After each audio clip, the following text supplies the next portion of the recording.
What is up, guys? My name is Serm Coy. Welcome back to the Edmonton Oilers franchise. Some changes were made. As you can see, we're now 4-10-4, which is pretty ugly. I've been playing on All-Pro or All-Star. I forget what it's called. Regardless, I've been playing on that, and obviously it hasn't been working out. So I switched the difficulty up to Pro with hopes that maybe I'll at least show some more competitive games. Like, I played however many games, and they just weren't even worth showing. So we're just going to show you what's happened. We are obviously last in the Pacific, and in the entire league, we're going to have to go pretty far down to find us. And there we are, second to last, only to the New York Islanders. So this franchise has got a lot of work to go. And for some reason, the Penguins are right there. And here you look at our stats. It's really sad when Matt Hendricks is in our goal leader, along with three other players who kind of deserve to be there. And then in points, our point leader is 6. I'm about to play the 19th game of the season, and our point leader only has 6 points. So, as you can tell, there are a lot of issues that need to be addressed with this team. Hopefully, changing the difficulty will be one of them. Maybe we'll actually score in some games, not get shut out every other game. We're going to have to see, though, as we start off against Vancouver. This will be our third game against Vancouver now. We are 1-1 against them. I'd like to make it 2-1, as Vancouver is definitely struggling. They are actually tied in points with us at the very bottom. Tonight we will be starting Jake Allen. He is 0-4-1, still looking for his first win in net. He's just had some pretty unfortunate games with just unlucky bounces. And the other end is, of course, Ryan Miller, not exactly having his best season. He's 5-6-0. Not the way that they would hope Ryan Miller would be performing in Vancouver for him. And so we're going to get things underway. Vancouver on a power play. And they are doing a good job retaining the puck. That one goes through in front, but it will not go. A big hit there by Edmonton, and now they go the other way with Eberle. There's a 2-on-1 with Nugent Hopkins and Eberle. Past Eberle. He has a shot opportunity, and it will not go. A nice try there by Eberle, and that'll move forward. And now we are within the first period. Edmonton still trying to get up on the board. There's Petrie, a pass back, and there's going to be a turnover. Here comes Tom Sestito on the breakaway. He cannot score. He runs into the goaltender. And this puck will now go the other way with Magnus Pajärvi skating for Edmonton. Pass back for Pouliot out in front for Pajärvi. He spins, has a shot in front, passes it. It won't go. Now they go up for Pouliot. A backhand for Pajärvi, and he can't get the shot on net. So plenty of early opportunities for both teams, neither of which have translated into goals yet. We're now into the second. We are still scoreless. Vancouver with a face-off in the Edmonton zone. They're able to win it out to the point. A slap shot, and they score! Jannik Hansen is able to deflect it in. I'm not sure who took the slapper, but a big deflect, and just like that, Vancouver has taken the lead. It is 1-0. It was Stanton from the point with the slapper. A good job winning the face-off, getting body control, and then just a big slapper. I think it was screened. Jake Allen couldn't see it. So it's now 1-0, and here we are on a 4-on-4 now after 2 alternating roughing penalties. We have Perron and Arcobello, an interesting combination. Here comes Arcobello, pass for Perron, there's a big opportunity. Arcobello can't find the puck in midair. He probably could have batted that one into the wide open net. And then there's a turnover right there where Fane's going to pick it up, be chased into his own zone, and passing it out to Schultz. Edmonton has had plenty of opportunities, but then they make plays like that, turning it over. And Vancouver now with their own offensive attack. And that one will just go over the net. So far, Vancouver has been pretty much in control this entire game. There's another shot on net. Their offensive attack hasn't been perfect, but they've been able to control a lot in Edmonton's zone. And it's resulting in plays like that, turnovers like that, where they should be able to clear it out, and they score! It's Henrik to Daniel, or Daniel to Henrik. It doesn't really matter. The Sedin twins, off a turnover right there. They're able to throw it in front, and that's just too easy. 5-hole on Jake Allen. They take a 2-0 lead now. And now, well, Edmonton's got to get something going, and they've got to get it going quick. Here's Eberle skating up with Hall and Nugent Hopkins trailing. They try to pass it out for Hall, but there's a turnover. Eberle, he scores! Jordan Eberle off the poke check. Taylor Hall was able to poke it away from the defender, and Jordan Eberle was there to pick up the pieces and snipe it in on Ryan Miller. Edmonton cuts the lead in half early in the third period. They've got to keep this up, creating opportunities in the offensive zone. That's what it's all about. There's certain teams where you just can't cycle the puck against. Vancouver is one of them. They forecheck like crazy. It's hard to get passes. We got to create opportunities like that, and that's one way to do it. But unfortunately, we could not create enough of them, and Vancouver is able to walk away with a 2-1 lead. Not exactly how I wanted to see us come back. It wasn't a horrible defeat, but you know, you'd like to see your team win here. Jake Allen didn't have a bad night in net, probably his best, but we just couldn't get enough offense, and unfortunately it results in a regulation loss. No points for us, and Vancouver will extend their lead. The shots, they weren't really, that bad. 25-24, they were fairly even. We out-hit them, as we always do. And sometimes when we go for those hits, they create odd man opportunities. We got to be more careful there. Jake Allen, the first star with 23 saves. Yannick Hansen with his goal, and Eberle with his goal make them the second and third stars, respectively. So, moving on now. We've got another game against not a bad team, the New Jersey Devils. They are 9-8-2. We've got to figure out a way to get back on the winning track. And back in net is Ben Scrivens. This guy has basically all of our wins for us. He is 3-6. For some reason, they don't count shootout wins, but he has one. So 3-6, a 1.72, and a 9.33 saves, and 2 shutouts. And on the other side is Corey Schneider, 9-5-1. He's been in net for every single one of their wins. So I guess that means something big for New Jersey. 2.47 and a 9.18 goals against and save percentage. So we're going to start this one right off the face-off. New Jersey's able to win it, and there's Jalen S passing it out to Yager, who's able to bounce off a hit, and it goes around the horn where Jalen S is able to pick it up. There's a slapper from the point, it bounces around Scrivens, and it's going to be in!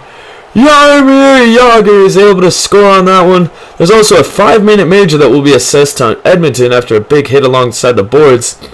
But there was a slapper taken from the point by Green, and it just bounced right over Scrivens. He lost it, and there was Jagr to poke it in.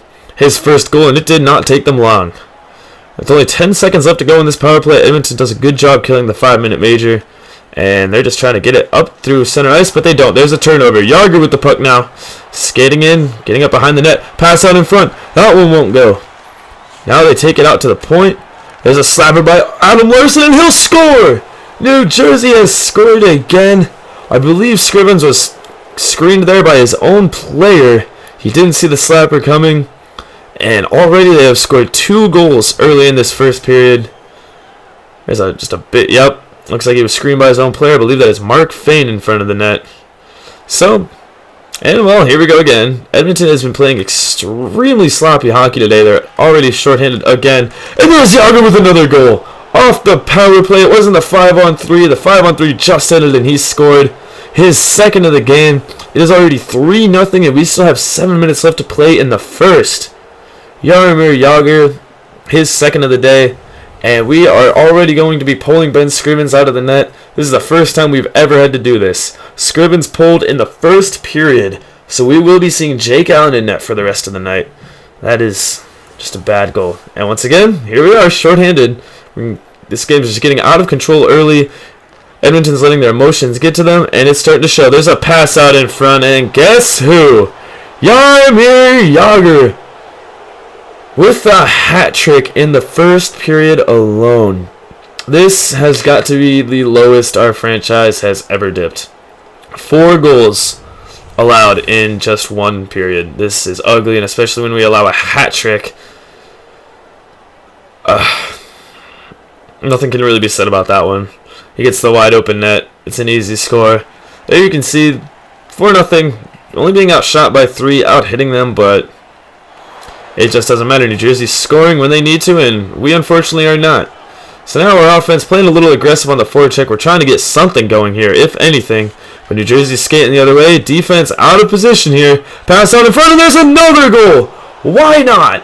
Patrick Elias midway through the second. This is now a 5-0 New Jersey lead. I guess it doesn't matter who we have in net. New Jersey isn't exactly known for being a high-scoring type of team. Generally, they're extremely defensive. They beat you 2-1, 3-2. Close games, but apparently not us. Edmonton now on their first power play of the night. It took them midway through the third to get there, and finally, they're able to score. It is Martin Marinson with his first NHL goal. He was called up a few games ago, and he's ended up staying. He's done a pretty good job for us, and starting to show there. His first goal assisted by David Perron. I don't think Perron was expecting to see a defender playing that far down, but he passed it across, and there was Marinson to pick up the one-timer. And that is a beautiful goal. We'll see this from this angle, and it actually goes off the body of Corey Schneider and in. So Schneider was able to get over there, but just not quite in time. But it doesn't matter. New Jersey won this one in blowout fashion, 5-1. Probably the ugliest game of hockey that I've ever been a part of. Like I said, definitely a low for the Edmonton Oilers this season. They've never been beat this bad. Generally, it's 1-goal games, 2-goal games, but a 4-goal game, that's ugly. We beat them in shots, we beat them in hits, but we just weren't able to score. Yager with the first star with his hat trick, Elias with a goal and 2 assists, and Adam Henrique with 3 assists. Let's forget about this one. We're moving on now. Edmonton, well, I guess it doesn't really get too much better for us. We play the Chicago Blackhawks. If we're going to win this one, Jordan Eberle's got to step up. He now leads our team in goals with 4. We're going to have to see something out of Jordan Eberle, or honestly just anyone. If anyone could score, that would be great. Ben Scrivens, despite being pulled in the first, is in net tonight. We're going to see if, we regret this decision. And on the other end is Corey Crawford, not having his best season. 6-8-1, a 3.62 goals against an 8.71 save percentage. Corey Crawford hasn't exactly been having his best season. So I wonder if we can take advantage of it. Scoring opportunity early for Edmonton. They go out to Eberle. He gets the rebound, but he can't score there. That's exactly what we were looking for, is plays like that. But it won't go. Now going the other way, here's Chicago with an opportunity. There's Smith passing it across for Taves down in front. There's a big shot and a nice save by Ben Scrivens. So both teams so far getting their opportunities here in the first. And going the other way now, it's Chris Versteeg. A defender misses on a hit, and Versteeg is coming in. And there's a nice poke check there. The defense makes a big play. And now they're going to go the other way. Lining up a slapper. He shoots and scores! Nikita Nikitin came off that poke check, and it creates a turnover, and then we create a goal. A big slapper from the high slot for Nikita Nikitin. It's not how we normally expect to score, but a laser like that just buried it right through Corey Crawford. And so Edmonton's got a 1-0 lead. And they're going to try to keep pouring it on, and I don't blame them. There's a turnover right there. Pass out to the point for Ferentz again. Now a big slapper. That one just misses the net. He couldn't get it in. And there's another turnover, but Chicago is able to clear it out. Now here goes Smith. He takes a big hit, but a defender's taken out of the play. Here's Brian Bickle. He'll score! That's what I was talking about earlier in the episode. Edmonton will go after the hits, and sometimes it'll leave a defender out of play. Instead of having a defender there to hopefully, block a shot or get physical with Brian Bickle, he's out there, up near the blue line making a hit. Brian Bickle is all alone, and he's able to beat our goaltender. So we got a 1-1 game as we're running out of time here in the second. Here's Hendricks skating up, passing it across for Johansson. He'll take a slapper and he'll score. Slap shots from the high slot. That is apparently the way we score against Corey Crawford. Edmonton now has taken a 2-1 lead as time has ran out here in the second. A nice goal there by Jesse Johansson, who's been a very surprising talent, I guess you could say. His 3rd goal of the season. You don't normally expect goals to come from your 4th line, but when you do, how can you complain? Here's Perron out in front for I forget how to pronounce his name, but he takes the shot, and a nice save there by Corey Crawford. Now time running out. Another odd man opportunity made for Chicago, and Versteeg once again cannot get the shot off, and now going the other way is Jordan Eberle. Coming in 1-on-2, but he'll turn over the puck. Now Chicago with the empty net. Perron is able to clear it. And now, with 12 seconds, can they score on this empty net? Back is Carcillo. He's hit. Pass out in front for Perron, and he waves on the empty net. They won't score on the empty net, but Chicago won't score either. And Edmonton is able to beat the Chicago Blackhawks to get themselves back on the win board. Not exactly the team that I expected to get our first win in a long time against, but at the same time, you really cannot complain when you can beat a high-caliber team like the Chicago Blackhawks. Hold them to only 1 goal. Though they've been struggling, it's still a feat in itself. Bickle with the 1 goal off a defensive miscue. Not a bad game for Edmonton. I can't really complain at all. 2 big slappers are the goals. So, we're going to take a quick look at the stats here. Weird game. Only 19 total shots were registered. 11 shots for Edmonton, 8 for Chicago. Johansson, Nikitin, and Marinson are your 3 stars of this one. Marinson with 2 points in his last 2 games. And here's a player that we decided to add, Dustin Penner, off the free agency board. Wanted some more grit, wanted some more scoring potential, so we added Dustin Penner. We will be seeing him on the second line, along with Lotkianov and David Perron. Should be an interesting matchup as Purcell has moved down to the 4th. But we move on. We are here in Dallas against a pretty good Dallas Stars team. 11-9-1. In net for them is UC Rinnes, an AHL player. He's come up and he's been starting a little bit this year. 3-4. And on the other end for us, it's Ben Scrivens. He got his first win in a long time last night. And we're going to see if he can continue with a win here against Dallas. Dallas is a very high-powered offensive team. And we're going to see it early here in the first. As he's making a move around, there's a fake. And David Perron with a turnover gives it right to Eric Cole. And Dallas, well, it doesn't take them long. They score early. This seems to always be a problem for Edmonton, giving up early goals. And here it is exactly. Eric Cole gets it off the turnover by Perron. And he gets a wide open net. Ben Scrivens wasn't ready for that, and he didn't stand a chance. Now we're here in the second. There hasn't been too much offense. And there's an opportunity for Lokianov with Dustin Penner, showing some chemistry there with a behind-the-back pass. And now here comes Dustin Penner again from Lokianov. A big slapper from the point, and Rinnes is able to find that one. He lost it, and there's Dustin Penner now getting physical in front of the net. That's what we signed him for. He's a big power forward, grinder, someone that can score goals in front. And now here's Edmonton with a shot. And they score! Off the face-off, it's Mark Fane, slapper, and Ryan Nugent-Hopkins is able to find the loose puck and put that one in. We're going to have to see a replay on this one. I don't know where that puck went. I heard it ting off the crossbar, and then God only knows where it went. I believe it went off of Rinnes' back.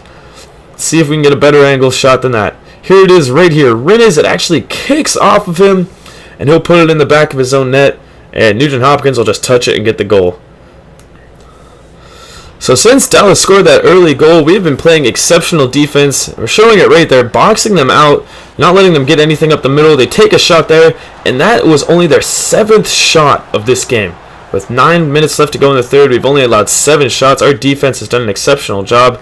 Speaking of exceptional, here's Jesse Joensuu. He has a big opportunity there but can't score. He scored in our last game, and he's just been showing off little flashes of talent. Here he comes again now, and on the defense, makes a move around again, splits them, but can't get that shot off.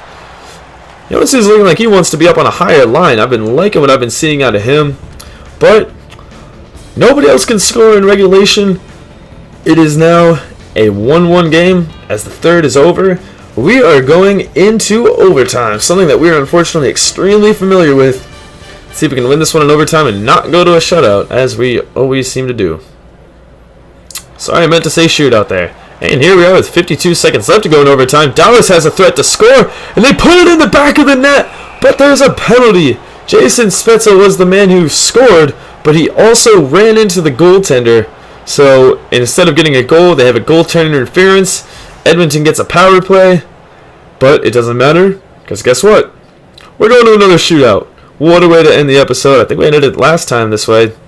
I guess we're going to end this episode again with a shootout. Seems to be a pretty common theme here. So here we go. Here comes Taylor Hall. Obviously our first player. He makes a move, tries to go backhand, but Rinnes won't have it. An easy save there for him. And now we move on. For Dallas, there's a shot there by Cole, but that goes nowhere. Actually, that was Tyler Seguin. Now another 93. It's Ryan Nugent-Hopkins. He tries a toe drag and tries to snipe it up corner. But a nice stick save there made by Rinnes. He gets it off the end of his stick. Now here comes Dallas. Tries to go backhand, and oh, we had a huge opportunity. Jason Spezza could not put that one in. He had Scrivens beat. And now here comes Eberle playing on the backhand. Coming in slowly, he just snipes it! What a goal by Jordan Eberle! Played it backhand the entire way, and then a quick switch to forehand. Rinnes wasn't ready for it, and that is a big goal for Jordan Eberle. And now, Dallas has to score. After that shot by Jordan Eberle, if Dallas doesn't score here, we will come away with our second win in a row, something we are not used to seeing. Now it is all up to another number 14, Jamie Benn. Seeing a lot of shared numbers in this one. Jamie Benn coming in on net, and he has no chance with that shot. Scrivens stands up tall and makes the save. So what a way to end this episode. 2 sloppy losses, not wins, to begin with, and then 2 big wins for Edmonton. Hopefully we can continue this. Ryan Nugent-Hopkins gets the second star. Rinnes with the first. He had a great performance against a very offensive attack. Edmonton now, we have to move on against one of the best teams in the NHL. 12-4-3 Nashville. We'll see how that goes in the next episode. Thank you so much for watching. Subscribe if you're new, and like for more Edmonton Oilers franchise. Let's see if we can get this franchise turned around and start winning this season. My name's Sir MC Coy. Thank you so much for watching, and I'll see you next time.